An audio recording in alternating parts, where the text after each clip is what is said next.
Hi everyone, I'm Tara. Welcome to our discussion on email writing.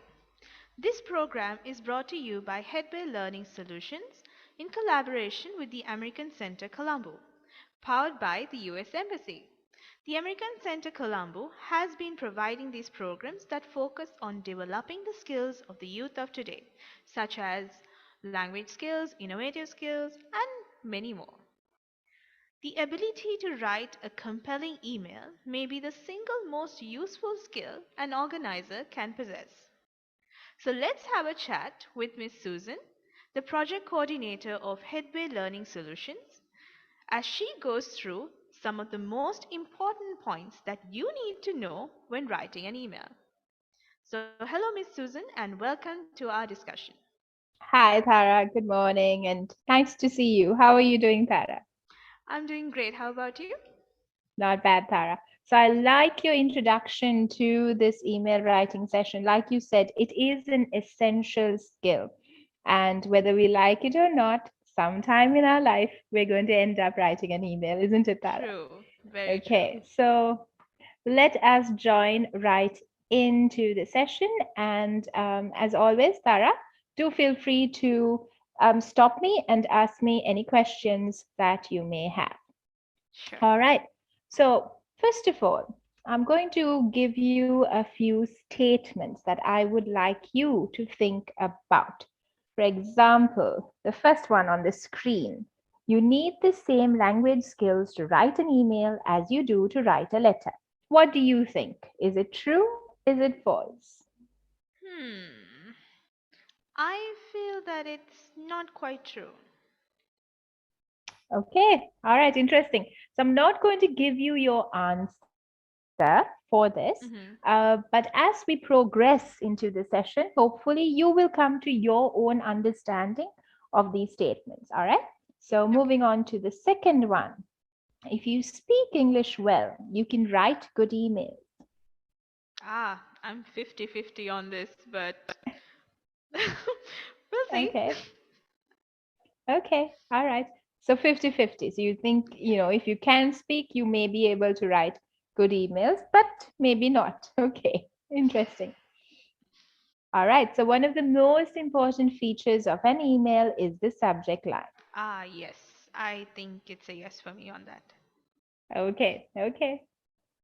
Accuracy is still important when writing emails. I would go with a yes for that too. Okay. And the last one. Using the CC option is a great way to inform others who are not directly involved. Now, the CC, for anyone who may not be aware, is called carbon copy, right? And this is one of the options Right. that you have, carbon copy. So, what do you think? It is a good way to inform others who are not involved in what's Hmm. happening. I would go with a no for that. No. Okay, so like I said, I'm not going to give you a direct answer for any of these five, but as we progress, I would like you to think about your own answers. And anytime, you want to interrupt me and give me an opinion or you have a question, please do so, especially with regards to these five statements. Right. Sure. So first thing first is email is a means to communicate. This is why it is very important, right? Because it is a channel, it's one of the most prominently used channels of communication in the corporate sector. Now, when you think about communication, there are certain elements that we need to remember. First of all is we have, let me get my spotlight here, we have the sender, Hmm. right? This is the person who is doing the communication per se, the person who is sending the message. So if you're sending a message, obviously there's someone who is receiving it, right? So we have the sender, we have, and we have the receiver. Okay. Now, the means or the medium through which your communication would be your communication channel. So over here, with regards to email writing, your communication channel would be email, Hmm. right? So for this to be done, you have something called encoding which is your message is put into a language or a medium which is understood by the communication channel. And then if you're encoding it, that means there's decoding that has to happen. Whatever has been put into the code has to now be understood. All right. Now, if you take communication, Tara, there are different types. You have a one-way communication, you have two-ways communication, and then you have multiple channels of communication. Could you give me an example of a one-way communication? A university lecture? Excellent, excellent, right? So yeah, when your university lecturer is delivering a lecture, or you go to a speech contest and you have people who are speaking, right? So over there it is one way because one person is speaking, the others are listening. Then we have two ways. What we're doing right now, you and me, Yeah. we're having a discussion. So I'm saying something, you're understanding that, you're responding to that, and then I am responding to what you're saying. So this is a two-way communication. Okay. And then obviously multi-ways is where you get a lot of people speaking, maybe like in a board meeting and things like that. Okay. Right. So then moving on, we communicate for a reason, isn't it, Tara? Yeah. There's a reason, there's a purpose for our communication, right? So let's look at some of the purposes we use emails for. First, we use it to communicate with friends and family, Family. right? So when you are writing to a friend who is far away or you're writing to a family member, you are connecting to them. Then requesting for information. So we have quite a few people who do that. They email us and they ask us about the program duration, what is the cost, how do we enroll for it, are there any prerequisites, right? So that is when you're requesting for information. Now the next one is a very, very common one. Any guesses what it is, Bara? You, me, we have all done this. That's why we're here today. Applying for a job? Excellent. Yes, you apply for Oh, jobs. Now, when you okay. send your CVs, isn't it? You send it True. through email. Yes. All these organizations, when you have, they say, okay, we have a vacancy for such and such a post, send us your CV and there'll be an email address, right? So, very common one. So, even if there's anyone who says, look, I don't like emails, can't help it, when No you are choice. applying for jobs, yeah, you are going to, for now at least. Maybe later on there'll be other means to do so. But for now, done other walk-in interviews. Very rarely do you have walk-in True. interviews. Now you send your CVs in. All right. Then next up is we have this, which is, I think, with context to our products and services. In a marketing context, we have the introduction of products and services, right? Where you will talk about a service or a product that you have to offer, and you send this information to people through email because it's so much easier now. You can send your images, your statistics, all of that through email. And then another one, I remember a very classic example of this. I think I would have shared it with Tara before when I started working, where I was What? working at a, yeah, I was working as a customer service executive. And, I thought it was all about the phone calls, right? So I made the phone calls and you give the information and you tell them what can and cannot be done. Lo behold, a customer comes and says, oh, but you never told us, right? So to cut the long story short, my manager turns around and asks me, where is the email? Where is the proof of this conversation, right? So this is another place where emails come into handy within a corporate setting, because legally also emails can be used, right? It's proof that this communication has taken place, right? So very important aspect, like you said, Tara. That's what I said. Interesting introduction over there, right? Something essential. True. Okay. So let's move on to our next thing. Now, we've talked about email being a channel of communication. We talked about some of the purposes, not all, but some of the purposes that we use emails for. And then we have the audience. Now, if you look at the previous one, you will see that there are different people, isn't it? Different target True. audiences we're speaking to.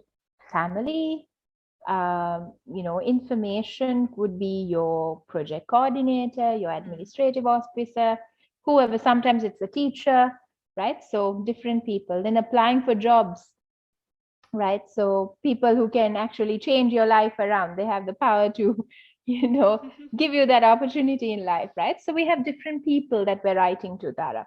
So it's important for us to know our audience, know who you're writing to, right? And why. What is the purpose? Okay. Mhm, Mrs. And I understand the fact that we need to know who we are writing to based on our mhm, audience and our purpose. mhm. But why do we need to know why? Okay. Okay. So know why, Tara, is because we will look at some of the structure of how you're writing, what you are communicating, right? Mm-hmm. Could change according to your whys. Now, for instance, going back to the previous slide, we had the introduction to product and services. Now, Mm-hmm. the why here is to get clients interested in your product or service, to give that awareness, as opposed to, we'll say, following up on a conversation, Mm-hmm. right? The purpose, the reason for your writing in these two instances are different. Now, this last one is to have a written record of the conversation, also to put it out so that everyone knows what has happened. You can forget what's being said, but then when you True. have the email, you can go back and refer to it, right? So it is to record a conversation, but this one is not to record, it is to create an interest. Mm. So your purpose changes, and according to your purpose, so will the way. I told you about this encoding over here, isn't Yes. it? So Yes. the way you encode the message would change according to your purpose, right? So very Mm-hmm. good question. Thank you for that, Tara. Okay, so we know the who, we know the why, and now, like Tara asked, we know why, right? We know why we need to know the why. Okay, so in emails, our medium of communication is language. Now, when I'm speaking to Tara, I can see her beautiful face on the camera. So I know she's nodding her head, she's smiling, right? I can see when there's a question brewing up, the face changes a bit. So there are other means for me to communicate with. There are other things that are keeping this communication going. But on emails, you don't have that. You don't see the person you're Mm-hmm. talking to, right? Another important thing True. is our tone, isn't it? Right? So when you change, like when you're speaking on the phone, your tone changes. Just the way your mom or your dad says hello, okay, something's wrong. Or, Oh, I'm in trouble. oh, I'm in trouble. Yes, I mean, the way they say our name, isn't it? True. So probably Very when your true. dad goes Tara, oh, now what did I do, right? So a tone. Unfortunately, in emails, we don't have this. So what Mm-hmm. is the one thing we have to play? It is our language. Okay. So it's important to be clear and concise. Say what you want to say it in a short and clear manner. You don't have the luxury of writing essays on an email. So you need to be clear, concise. Then what do you have to do? You have to be polite. Polite. There is no excuse for this. It's very important to be polite. Lastly, check your tone. Now, I just said there is no tone. Now, what tone am I How come? talking about? Exactly what I was going to ask. Okay, how come? So, your words, the way you put in your words, the structure of your Ah. sentences, the words you use can have an effect on the tone. And Mm-hmm. politeness is, even if you're telling a person no, you're really angry with something someone has done, You have a better way of saying it. You can be polite because it represents you end of the day. Mm-hmm. And like I said, it's a written document. So it's a lasting impression. Unlike a word, right? Something you say, well, now they can record and stuff, but still, here it is written Yeah, down. So you need to be careful true. with your language. Okay. Important one. I know I bug Tara a lot with this. Proofread, right? Yes. Go to someone, how much you may be an expert in the language, but we are all human. We all make mistakes, right? And our natural tendency is we see what we intend to be there. But when someone else proofreads it, they are able to bring in that clarification there, right? Mm-hmm. So remember, especially job applications, things like that, proofread. It is very important to proofread. All right. So let's move on now. We are moving to very basic structures of an email. So, basic structure, we have the appropriate salutation, right? This is your dears, your highs, your hellos. Then we have our opening sentence. We'll get into this in a bit more detail. I can see a question brewing up, so we'll get into that. Then we have the message, what you want to really say, your Mm-hmm. closing, and your signature. Now, subject lines are important, right? Very, very important. I'll give you a little bit of information, Tara. Like when I was preparing for this presentation some time back, Mm-hmm. is I did a little bit of background reading like we do, and one thing that was really really hit me is that 80% of your emails are read based on your subject line, Oh, right? So okay. people decide, yeah, people decide, do you want to read this email or not? Is this something I can put off for later? Is this something I'm going to put into the junk, not even bother about it, right? On your subject lines. So subject lines are very, very important. So now if you send me an email and it doesn't get read, it's probably the I subject know. line. All right. Okay. So let's move into subject lines. Now, subject lines need to inform. Like I told you, the reader decides, am I going to read this email or not, based on the subject line. So it needs to give information about the email. Okay. It needs to be personal. It needs, yes, Tara, I can see the question. Yeah, what is it, Tara? What do you mean by be personal? Very good. So when you are writing a subject line, if it is in the lines of something I am not interested in, or it, like for example, if I give you, um, okay, now look at this. Mm-hmm. We have two subject lines, right? The first one says meeting. The other one gives you a bit more information. Past Yeah. process meeting, 10 a.m., February 25th, 2014. So this is 14. clearly an old email. Okay. So out of the two, which one do you think is a better subject line? B? Very good. B it is. Because if you look at A, the reader doesn't really know what it is. It's a meeting. Mm. It could be your meeting, my meeting, general meeting for, Exactly. the directors that doesn't involve us, right? It could be a meeting in another company. It could be how to conduct meetings. So it's not personal, right? True. So chances are the reader is going to put it off for later time, not now.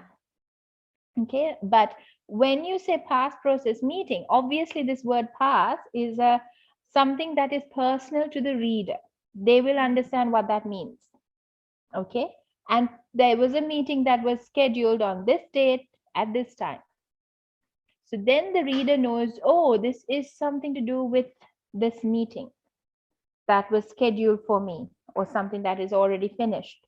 Mm-hmm. So they are going to read it, right? So that's what we mean by be personal.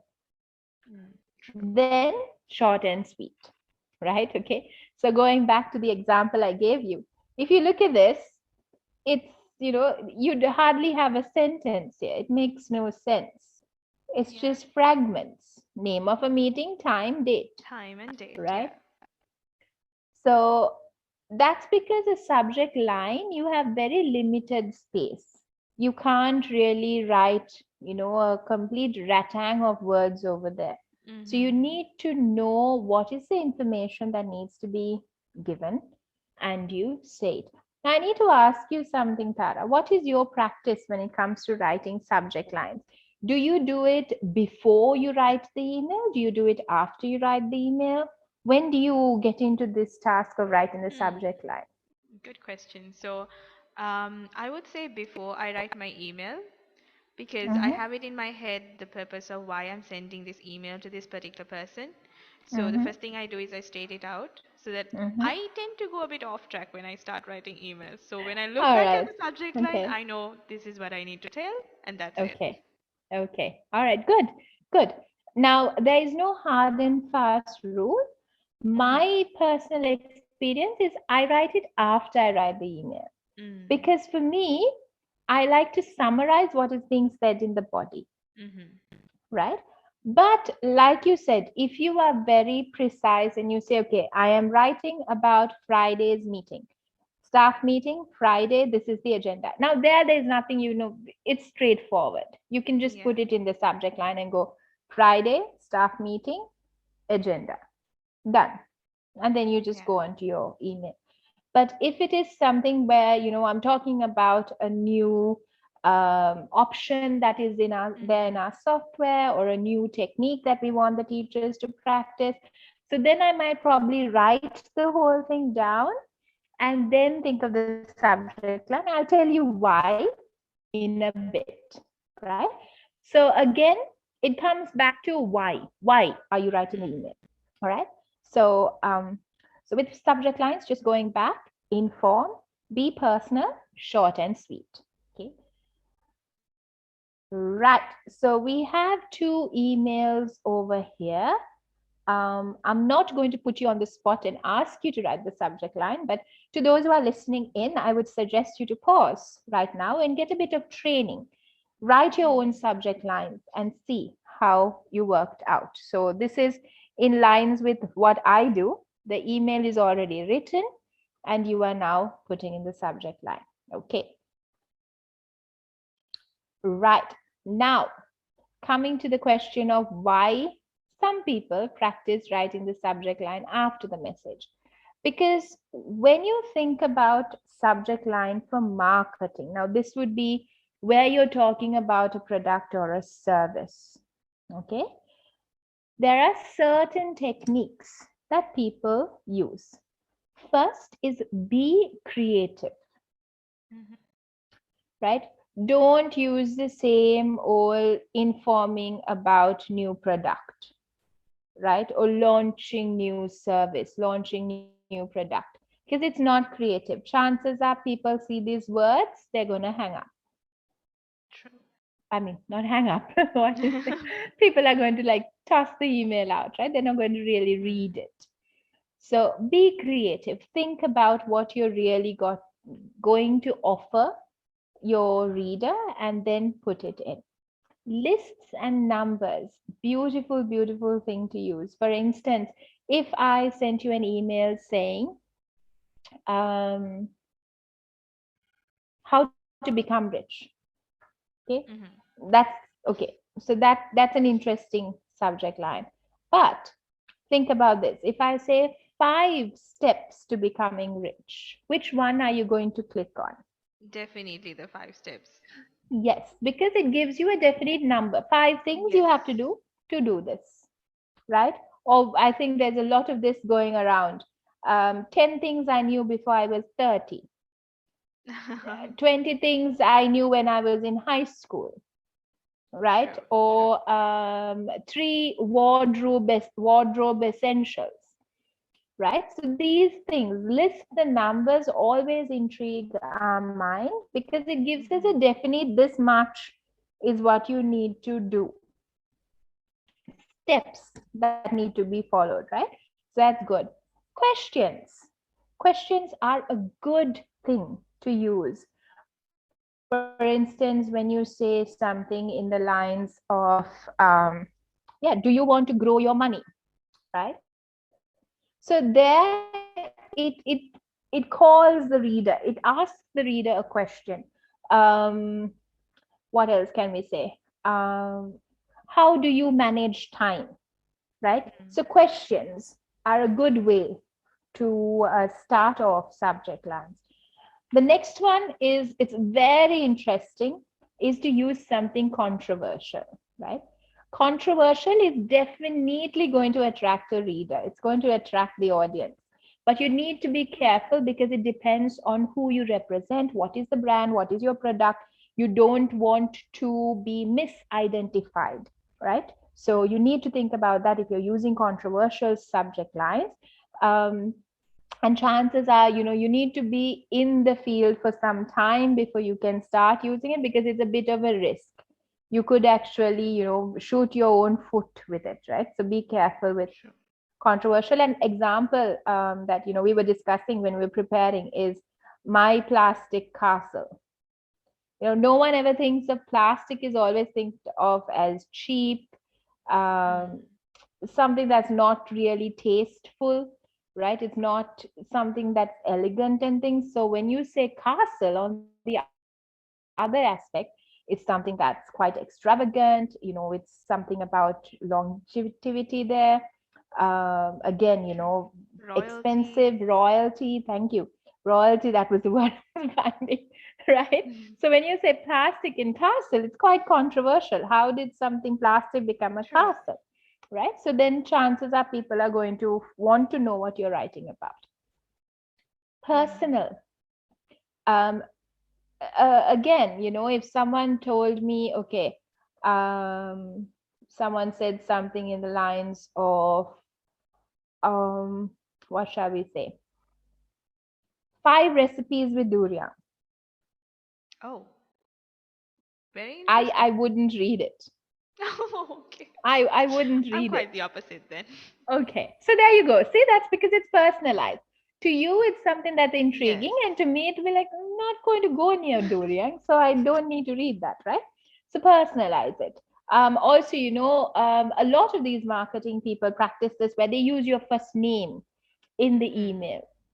You are aware that this is not, whoever is writing to you is not seated there and writing this email just to you. It's a template that is sent to a lot of people. But the fact that your name is there, your name is always sweet, right? When you see your name, you get so intrigued by it. So True. much of happy chemicals and hormones go around, right? When you see your own name. So obviously they're giving you that happy feeling with the Mm. email. So And I personalizing. feel like it kind of makes you feel like you're connected to whatever they're trying to send, True. that they True. build that connection between us. True, very true, So, very true. Yeah, that's a very good point there. So yes, I mean, they build that rapport with you by being exactly. oceans away from you, right? Yeah, and also localize it. Talk about local things. If someone sent me an email with, say, what shall we say? I'm thinking of a lot of food now, Tara, for some reason. If someone said, okay, uh, desert ideas with blueberries, Oh. right? You don't find blueberries unless you get the frozen ones in Sri Lanka, and then it's very expensive as well. True. So you're not going to really go into it. But maybe Mm. strawberry, we are more familiar with, more Yeah. affordable than the blueberry, so we might look into it. Now, if you say mangoes, Oh, chances are they're going definitely to yes. be, yeah, more people are going to read it because it's locally available, right? True. So you need to think about these things when you are writing your subject lines. Hmm. Okay, moving on. Now, when we talk about writing emails, we've done the salutation, we have the opening sentence. Now, opening statements or sentences, I know there are some people who don't like the idea, but personally, it is something I like. I'm a bit old fashioned that way because it puts me in that setting of writing. I know, like you said, you go off track. So when you have an opening sentence, okay, this is why I'm writing. Hmm. I'm Hmm. writing to tell you about what happened last week, or I'm writing with regards to a particular lesson plan. right? So you set that pace out, and a lot of the time, you start, you need to write, and you're thinking about, what do I start with, how do I start? So opening sentence helps you out there. It gets you going, kickstarts your email, if I may. The other thing is, when I receive emails with an opening line, as a reader, it puts my brain in that correct point. My brain tends to wander off. So if you have a wandering brain like mine, it's easy to come and become focused on with what the sender is wanting to say. So, say for instance, if Tara writes to me and says, "I'm writing with regards to a lesson I did last week," then I know, okay, something that's completed. Maybe there's some sort of information that is useful to me. I will read it then and there. But if she writes in the context, I'm writing with reference to, next month's class, then I know I have enough of time for this, right? Exactly. So I can put it off and come back and read it, or I can take the materials that are needed for me to help you out with whatever the task is, right? So this is why I like opening statements. Again, it's up to you whether you want to use it or not. The latest practice is that they don't really have an opening statement, they just get right into the point. But I told you I'm a bit old school that way. I like to ease into what is happening than jumping into the point, right? So informal emails, like when you're writing to your parents, your family, your brothers, your sisters, you don't write to them and say, "Hi mom, I'm writing with regards Oh my to goodness. how my life is going," and right, you don't do that. Okay. Then we have colloquial phrases, right? These automatically make emails less formal. So it gives you that informal tone. So practice is, we avoid, there are a few colloquial phrases over there. How's it going? See ya. Bye for now. Catch you later. We don't use them in a formal setting. You'd So, write it to a friend or a family member. This, Tara. right. Sorry, so we usually use these phrases, right? So what you're saying is when we use it in a formal email, it makes it a less formal. Immediately makes the tone, changes the tone there, Tara. Like, for Hmm. example, you email me or not. There's a lot of emails that go on between us, right? So there are times where I write to you and go like, "Hey, Tara, how's it going? Need your help." So it's a bit of a, it's a personal request maybe coming across, as opposed to, "Hey, Right. Tara, writing with regards to this particular lesson planned, can we have a chat later on," or something like that, right? So it has a more formal tone, so it changes the True. tone, Tara. Immediately changes the tone. There's another reason why we don't use colloquial phrases, because it's colloquial. Like, now see, if you say, "How's it going?" what is the literal meaning of "how's it going"? I'm not Mm. saying what does it mean, but if you literally translated it, Oh, okay. So, something's in motion. yeah. It's in How motion. is it? How is it in motion, right? Yeah. So it can be interpreted in different ways Right. by different receivers. Mm-hmm. Mm-hmm. Okay, like for example, Sia, you go to maybe, you meet an elderly person. Probably, if my grandparents were still alive and we said Sia, my grandpa would think you were calling him.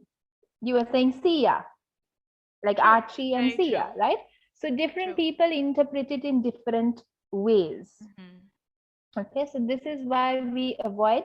This is why we use it with familiar people, because chances are you, your brother mean the same thing by the True. colloquial phrase.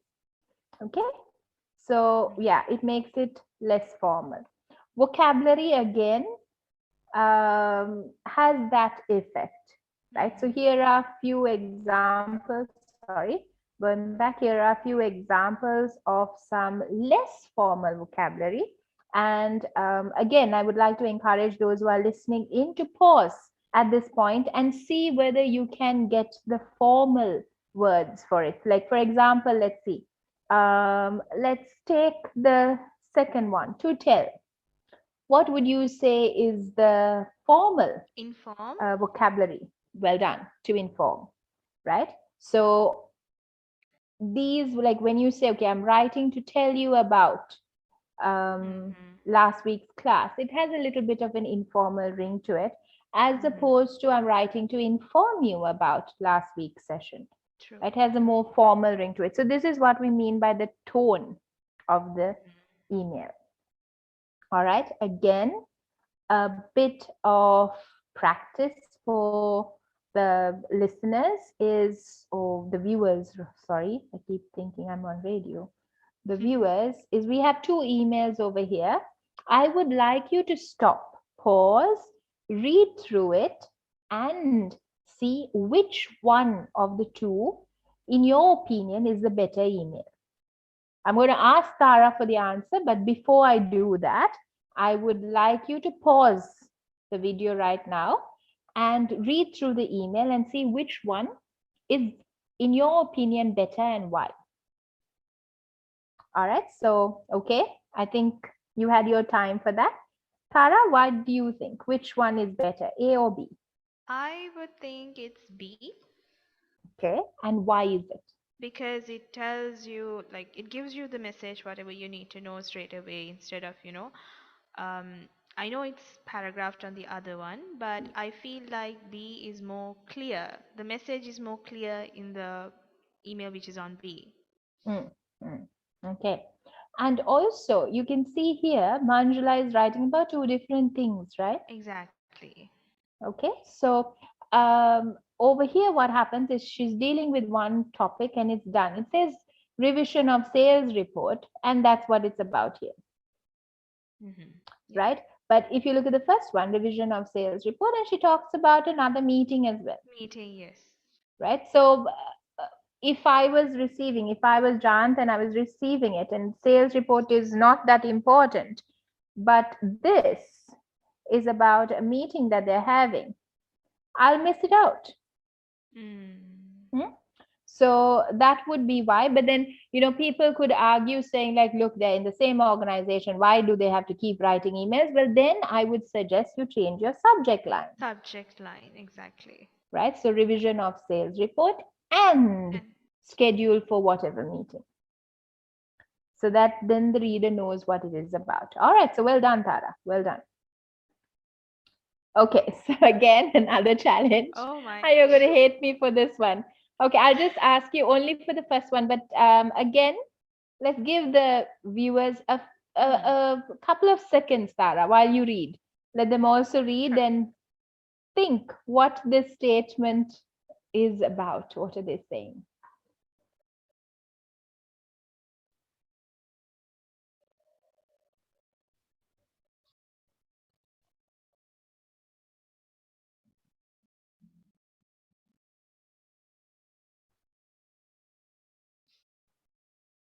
All right.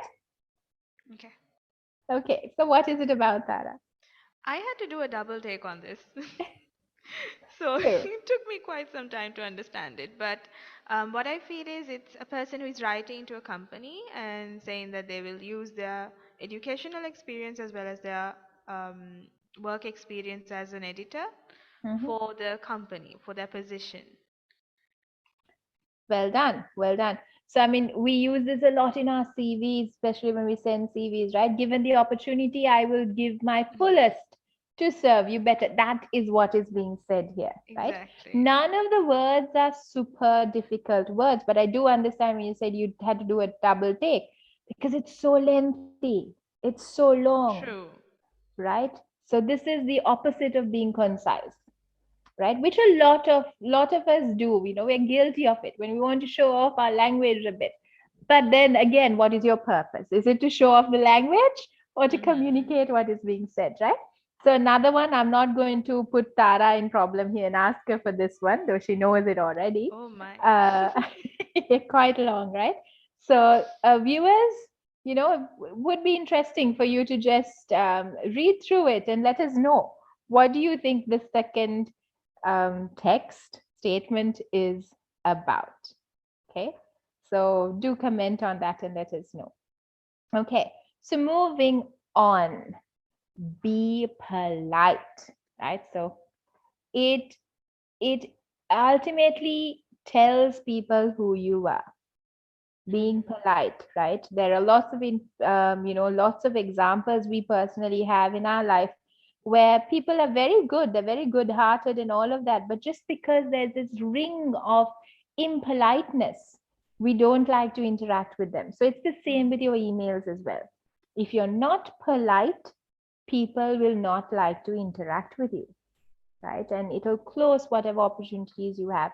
So politeness is not only for formal, people think it's for formal, it's for informal emails also. There's no excuse. Be polite.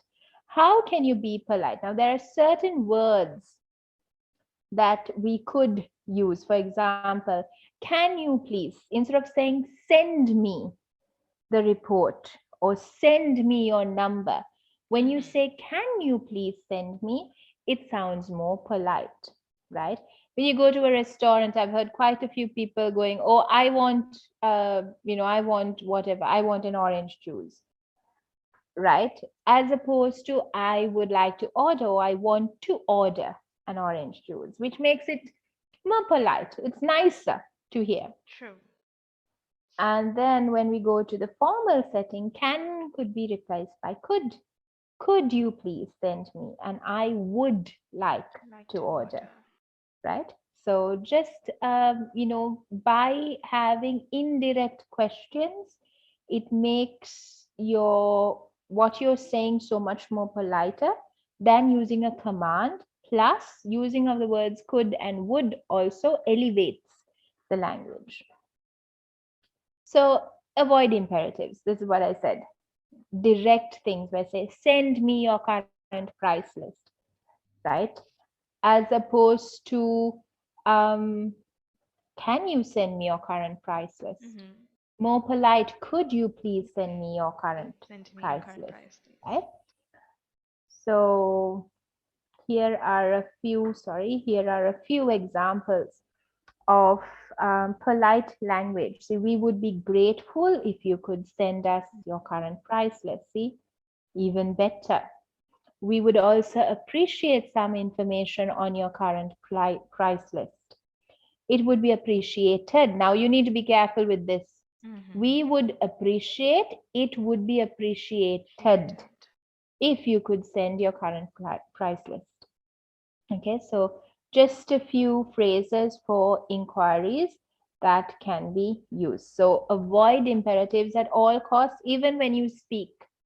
It really turns you off, isn't it, Tara? When people come and say, send me this, or give me that, and bring me True. this, it feels so much like a command, right? Very So true.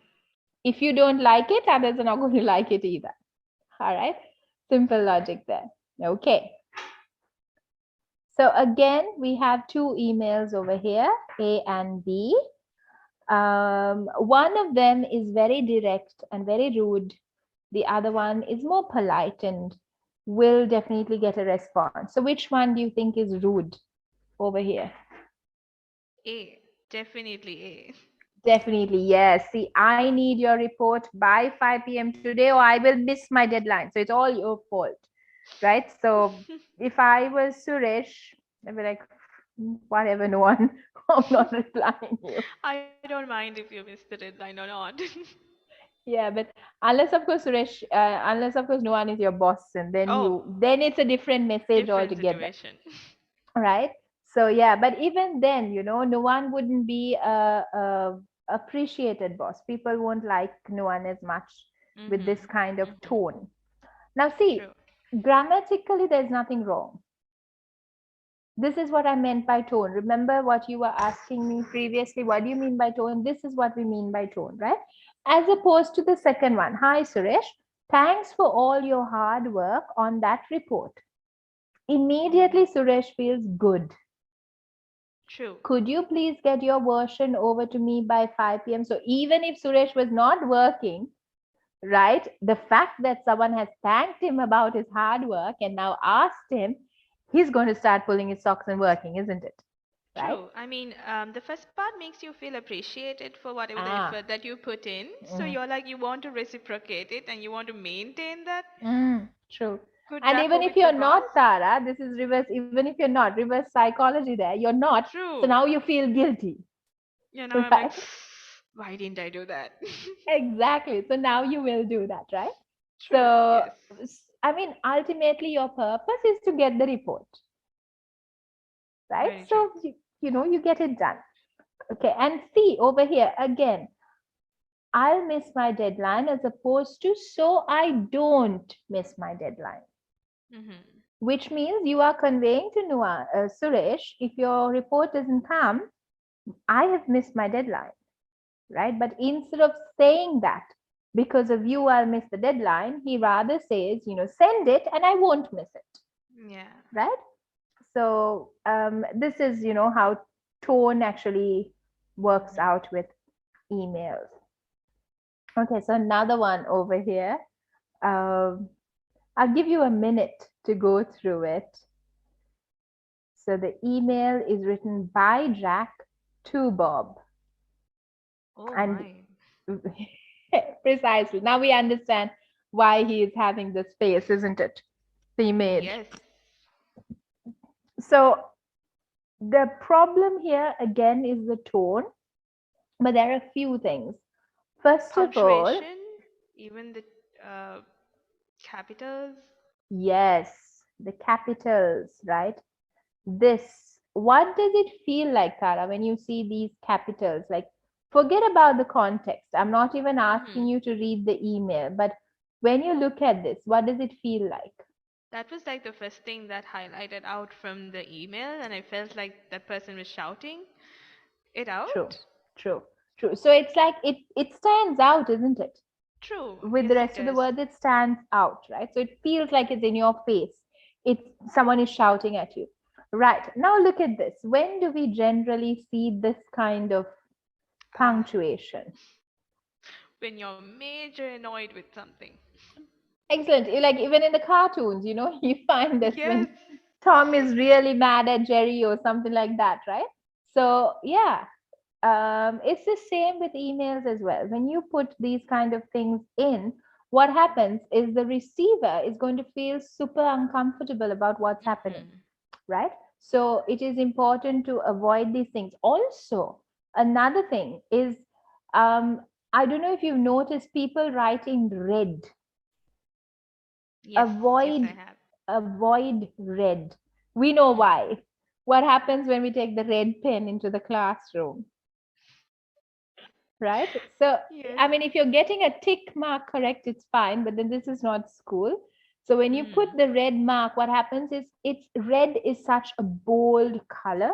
It's such a powerful color that it can give the wrong message across, It's right? usually Especially, used in warnings, right? Like we yes, use yes, because whatever your the eye gets warning. drawn to it, right? So the warning Mm-hmm. is also there. Plus, remember, nowadays we work in a multicultural setting. We all come from different cultures, different backgrounds, and things like that.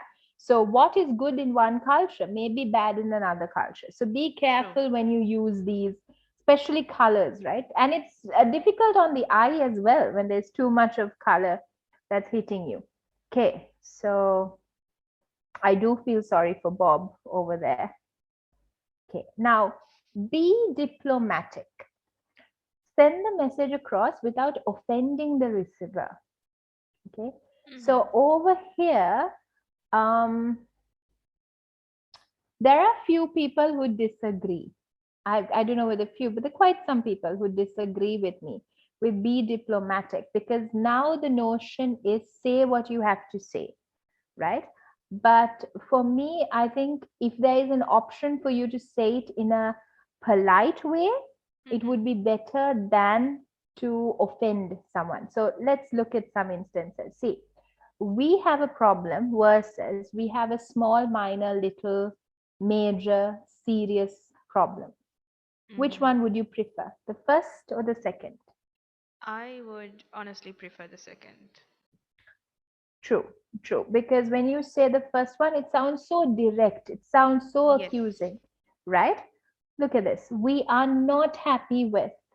I'm Mm-hmm. afraid we are not happy with, right? So here you are being more diplomatic, which sounds better for the receiver, right? And ultimately, you're not going to burn bridges with it.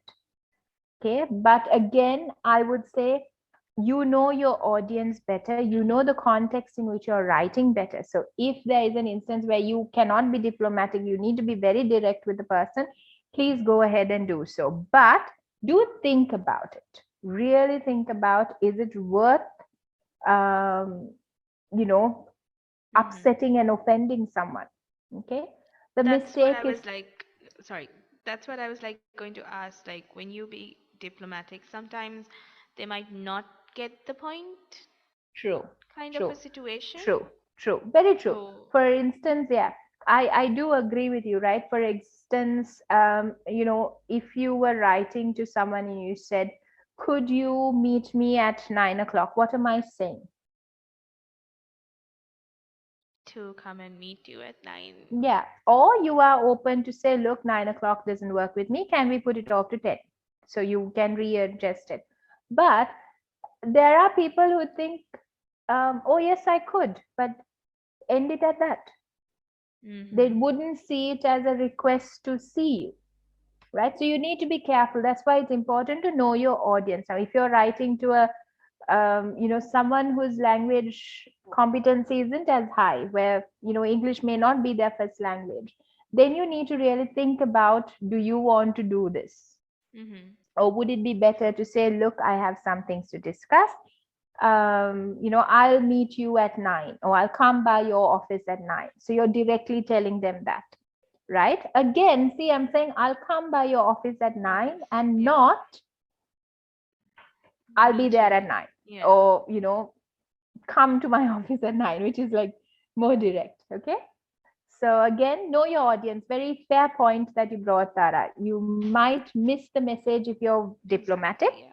but think about, is it worth offending the person also, right? So get the message across. Purpose, you're sending a message, get the message across, but think about your tone, think about if you're being diplomatic or not. Okay. Right. So lastly, we end with a call to action if you want the receiver to do something, right? So when you say call to action, few things that we do is we use bullet points to highlight what is being said, and we also use statements, or we tell what needs to be done. All Hmm. right. So with regards to the bullet points, now generally we get emails where people tell us, "Oh, we have an issue." So we do a software-based program, and then we have an issue with this, and this is what occurred, and they end their email. Mm-hmm. Now, sometimes it's difficult to understand what they want you to do, as opposed to when you have a bullet point and you say, "Look, hi, this is the problem that we're having," or "I need your clarification on point number one. When do we start the program? Point number two, how many students do we have in the program?" And so on. So when you are replying, it's easy for you to say, "Okay, point number one, when, such a date. How many? Mm-hmm. Such a number. What do we do? Steps 1, 2, 3." So it's easy for the receiver to actually give you an answer, as opposed to when you have a complete essay. So bullet points obviously make things more clearer. Also, state what needs to be done, right? So in case, say for instance, I'm writing to Tara and I'm saying, "Oh, yesterday was a rainy day. I can't come out. I have my laptop. I can't get into the transport, this and that." And I say, "Okay, kind regards, Susan." Now, what is Tara going to do with this information? I'm going to read Hmm. and be like, okay, she went through a very, very rough situation Hmm. and she just needs to express it out.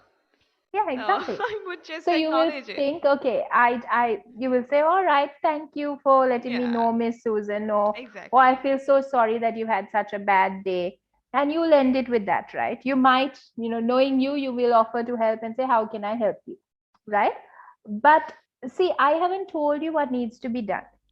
So True. it's easy for the person to just think, "Oh, she just needed to vent out," right? Mm-hmm. But if I say, okay, Tara, please inform Mr. Sanjeeva that this is what's happening. Now I've told her what needs to Hmm. be done.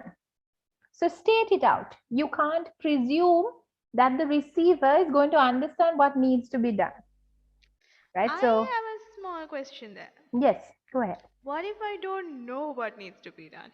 All right, okay. Quite a dilemma that most of us are in, right? We know the problem, we don't know how to solve it. At that instance, Tara, you are writing to an expert. You're writing to someone you trust for advice, right? Hmm. So, what I would do if I were you, I'd state the problem and tell them, I don't know how to solve it. Can you help me? So, Hmm. indirectly, I have told them, I need your help, but I don't know Yeah, how to tell you to help me, right? So, true. tell them that, as opposed to just telling them your problem and leaving it at that. Okay, so like, okay, when you make this customer complaints also, right, you've ordered something on Uber Eats, the food is come and the packaging is bad. So you write to Hmm. Uber and you say, oh, this is what happened, I ordered from such a restaurant, and this is Hmm. the time the food came in and the packing was Hmm. damaged. Uber will be, oh, thank you, fine. Thank you for informing us. Exactly. That's the end. As opposed to, look, this is what happened. The packing was damaged. I couldn't eat the food. I need a refund. Hmm. So now they know what you want them to do. Then they will True. get back to you and say, oh, we're sorry. Thank you for informing us. We don't have refunds, but we'll give you a points or whatever they do, Yeah. right? They give you points, yeah, something like that. So they will For know sure. what needs to be done. Okay. Okay, so yeah, so that is with regards to the call of action. So let's come back to our five. Oh, whoops, did my okay. So there is another little email over here written by Roshan to Mr. Harris. Have a look at it, and there are a few things that we can help Roshan with.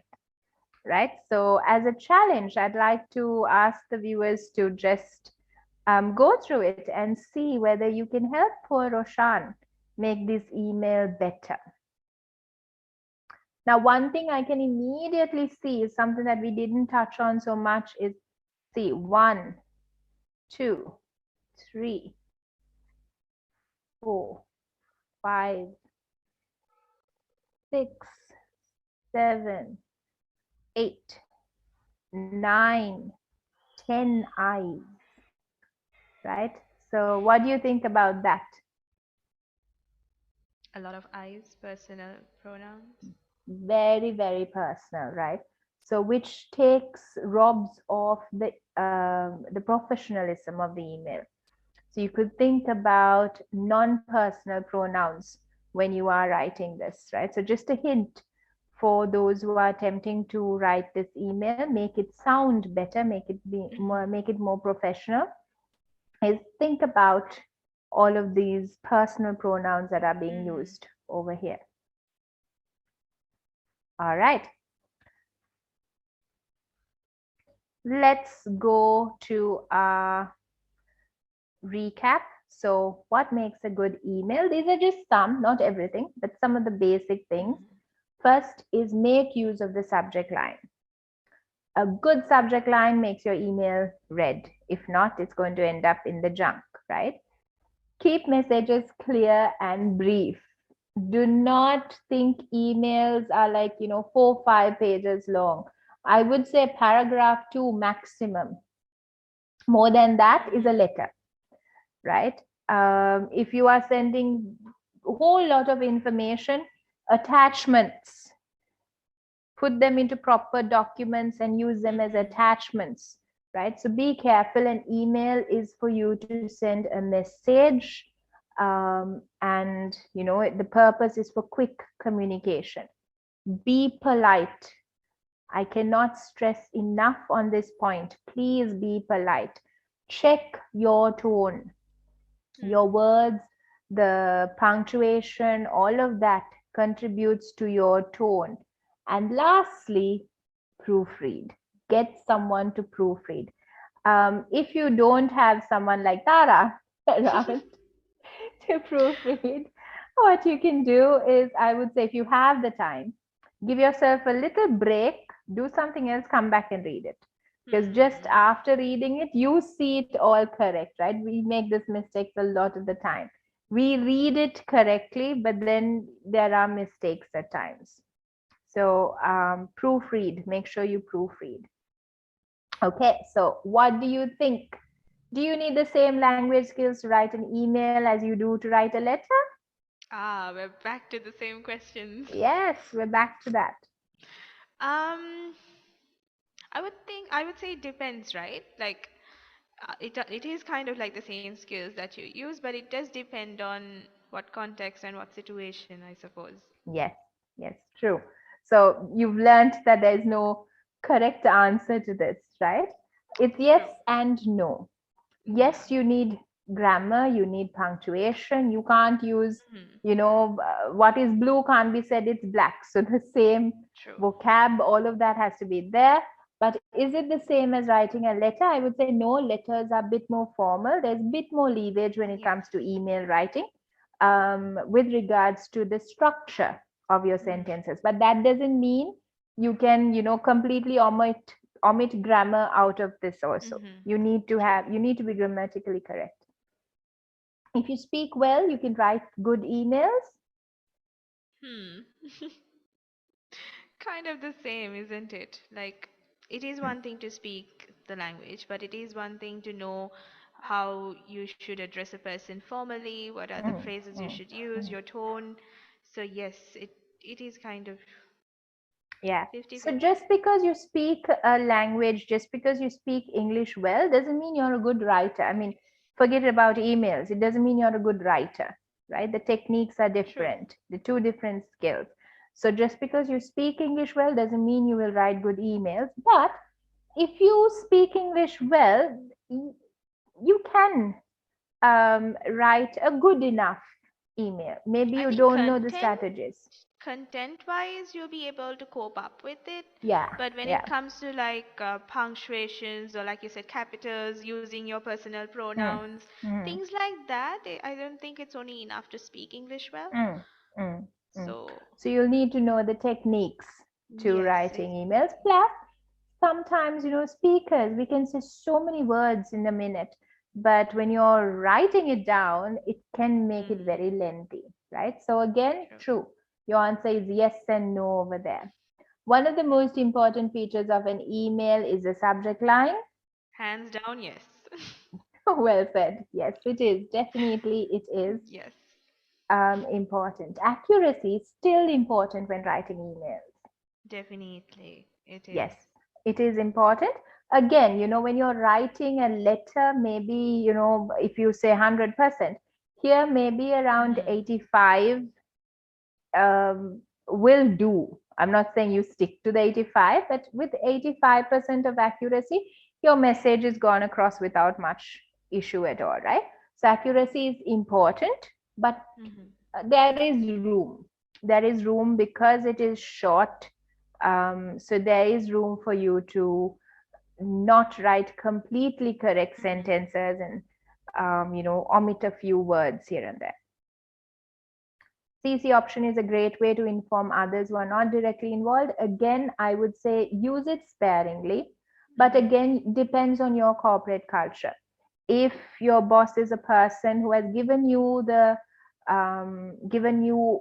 freedom to make decisions and doesn't need to be copied on each and every email, please don't, because they get hundreds of emails a day, and that doesn't mean they're reading all of them. They can't, right? True. So spare them that and don't copy them on each and everything. And when you copy them, like all of a sudden, say me and Tara, we get into an argument and we're going on and on and on, and then I can't take it anymore. All of a sudden, I copy Mr. Sanjeev on the email. Is not going to help because he wouldn't. You can't expect him to read the whole thread of the conversation and then True. determine what is going on, right? So you need to use your wisdom when you are using the CC option. Again, it depends on your corporate culture.